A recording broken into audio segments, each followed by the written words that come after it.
Ito na ata ang pinakamalaking coffee shop na napuntahan ko sa buong buhay ko, ang Lala Garden Cafe dito sa San Fernando, Pampanga. Pagpasok mo pa lang, bubungad na sa'yo ang napakalaking lobby. Kala mo 5-star hotel yung pinuntahan namin. Pero coffee shop talaga to, guys. Yung isa sa gusto ko dito, yung self-service sa mga bread. Siyempre, matagal-tagal tayo mag-isip kung anong gusto natin bread. Kaya ito si Mother, todo pili na yan. At alam niyo ba kung magkano yung mga bread na yan? Tignan niyo naman kung gaano kasarap tingnan. Dahil lahat ng bread na yan na nakikita nyo ay 90 pesos lang. Yes, 90 pesos. Dahil naka-sale sila. Bread sale all at 90 pesos. Hindi ko alam yung totoong price niya kasi sakto lang napuntahan namin na naka-sale. Let's try na namin.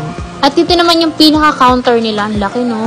Dito ka o-order kung ano pa yung gusto mong kainin. Meron silang rice meal, may pizza. Syempre, yung coffee nga. Iba't ibang klase ng coffee. At take note, guys, wala ditong card. Cash or Gcash lang.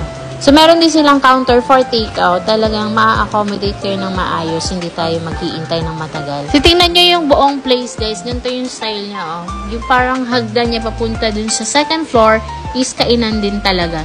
Ang galing ng pagkakadesign nito. Pagdating naman sa food, worth it ba naman ang food sa ganda ng place? Masarap ba ang pagkain nila? Yes guys, masarap yung pagkain nila. Kahit medyo mahalang, worth it naman. Lalo na tong chicken wings nila, ang sarap, pak. Tsaka tong pizza nila, pak, sarap din. At dun sa mga coffee nila, yan, swak na swak din naman yung price para sa lasa nito. So yun lang guys, kung gusto nyo ma-experience tong Lala Garden Cafe na to, dito yan sa San Fernando, Pampanga. Yun nga lang, medyo malayo para sa ating mga taga Quezon. Pero kung magagawi kayo dito, subukan nyo dito pumunta. Hindi kayo mabibigo sa ambience at saka sa view nito.